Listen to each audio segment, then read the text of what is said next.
You're the newly elected vice president of RTO Yes. for TWU Local 100. But tell me where it all started. Where'd you grow up? Bed-Stuy, Brooklyn. I was born and raised in Tompkins Projects, and then I moved to like Gates Avenue around 11 years old. And that's what really shaped me to who I am today. Okay. That's what's up. When did you realize you had a gift, right, in advocating? I never look at it as having a gift. I always look at it as having a voice. Okay. And, closed mouths don't get fed. We all heard that. We all heard when you choose silence, you choose the side of the oppressor. And I never agreed with any of those things, silence and not speaking my mind. And I never look at it as a gift. You know what I mean?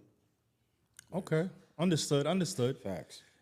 Can you help paint a picture for the audience? Can you describe your leadership experience within a unionized environment, particularly with the transportation industry? Now I know, I happen to know you personally, obviously, so I know you've been advocating for the working class man and woman, way before you was elected for vice president of RTO. So tell the people more about, describing your leadership experience. I mean, like coming onto the job, I thought I was a part of a very strong union. I thought that our MTA, ATM, I thought we was gonna be making a lot of money. My first 2 months on the job, I was like, this is not what they told me it was, you know what I mean? And then seeing how the supervisors was treating us, you know what I'm saying? Like, if you do this wrong, you're gonna get disciplined. You do this wrong. I was like, yo, I can't spend the next 25 years opening and closing doors, living up under this type of atmosphere, you know what I mean? So I wanted to create something that could get people involved because I seen what it was lacking ASAP. Like I could go inside an environment, whether it's business, union, wherever it is, political atmosphere, whatever, I could go in there and say, this is what you lacking, this is what we need to get fixed. And I seen it and I already knew what I needed to do. It was just that, how do I go about it? How do you get disciplined though? Like, what's the? What you mean? Well, you say you get disciplined, like For anything, bro. You come in late for work. Yeah. You make a mistake. On your phone, on a train. You have your phone out. Yeah. You know what I'm saying? Yeah. That's your crazy. shirt Wow. untucked out of your pants. It could be anything, bro. Wow. You know what I'm saying? There's a plethora of things, brother. Yeah. Plethora of things. Wow. How would you handle a situation where there's conflict between union members and management? It depends what the conflict is, right? So we're always under conflict with union and management. First, you try to get understanding of what's going on, right? Because sometimes people will tell you one story, and it's not the real story, right? Especially the people. There's two sides of the story, yeah. People that you represent, and sometimes management does the same thing. First, you try to get an understanding, then you try to come to a resolution. If they don't come to a resolution, then you got to do what you got to do as a union rep or officer. You know what I'm saying? No doubt. Okay. In your opinion, what are the most critical leadership qualities needed for a vice president? For any union rep, you got to In your sector, per se. You got to be fearless. You know what I'm saying? You got to know the contract. You got to know how to critically think. You got to know how to think ahead. You got to know how to mediate. You got to know how to express your feelings and get your point across, right?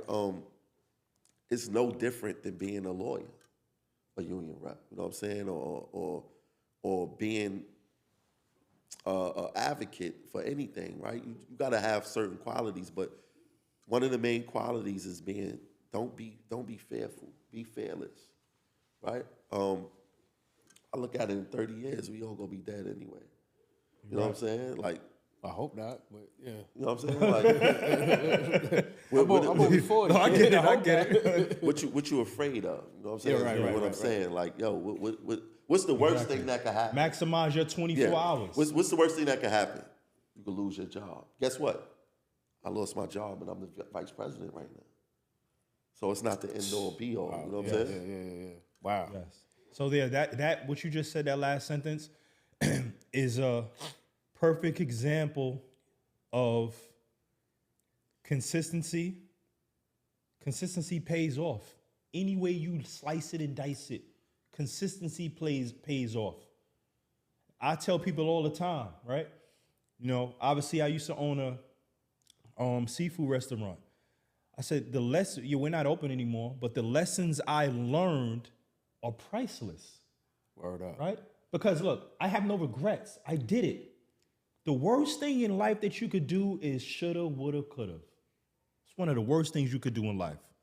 I mean, and then even talking about the consistency, in my business, you gotta always stay hot. Because the minute that you go warm, they coming for you. You know what I'm saying? Yeah. You gotta consistently, and it's a good point he brought up. I started this movement. I got hired by the Transit Authority in 2013. I started the movement in like 2015. Officially started the movement, and I ain't stopped since. Fact. I have not stopped. Wow. It's insane to think like, yo, you ain't take a day off. I have not taken a day off, bro, from any type of union activities or helping somebody. Somebody always calling me for help. You know what I'm saying? Right. So yeah, being consistent is the Because key. you could never get that time back. When it's gone, it's gone. Yesterday is gone forever. Yeah, that's a I don't fact. care how much money you got. You can't buy fact. time. Well, technically you can. But that's for another story. But generally, your 24 hours is your 24 hours. What you choose to do with them is what's going to make you who you are. Yes. In your view, Mel, right? What are the most pressing concerns for workers in the transportation industry today? Safety. Okay.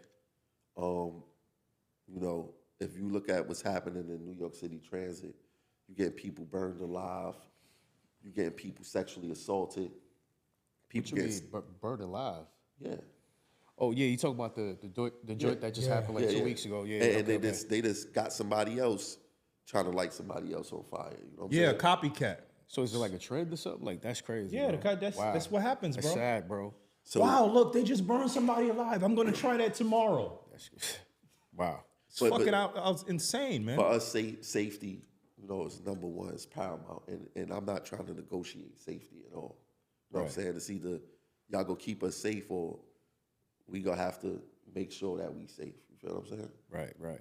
Damn. Wow. So, Wow. It's crazy. what do you see? My fault. They caught him? Yeah, they Oh, call they it did? that. Okay, cool. Yeah, they cool, didn't cool. give the kids the goddamn reward money as for technicality, saying they didn't call the hotline. They called 911. That's Man, BS. get them kids they damn money, man. That's BS. Yeah, That's yeah. crazy. Yeah. That's bull. But you know, if they- Nevertheless, he got caught. So that's, that's the most good. important Yeah, thing. They got him off the facts. street. Spanish dude too. Wow. But yeah. Anyway, So, what do you see as the most significant challenge facing workers in the transportation industry, and also in the coming years? Which would be, foresee. We'll cap it off. Your next 3 years. What do you see Us unifying. as it's for? Us unifying. You know, there's so many different ideologies out there where there's a lot of chefs in the kitchen, right? Our problem inside of Local 100, I felt, was always unity. And I feel like when we not unified, it allows the MTA to pick us apart. Because if we having rallies and the membership is 44,000, you only got 50 people showing up, shows that there's a problem, right? And I feel like, listen, we come together, we can accomplish anything. And it's not only exclusive to a union, indeed. it's exclusive to a community, it's exclusive to a sports team. You know what I'm saying? It's exclusive to a lot of different things where if you come together, you could be stronger than what you are. Camaraderie. Yeah. We were just talking about that, right? With the Oklahoma City Thunder, how Right. that camaraderie, you can see how together they are. Like, that shit makes all the difference, man. Yeah. Makes all the difference. So yeah, Local 100 members, take heed. The more we come together, the more dangerous we become. They don't want that. Facts.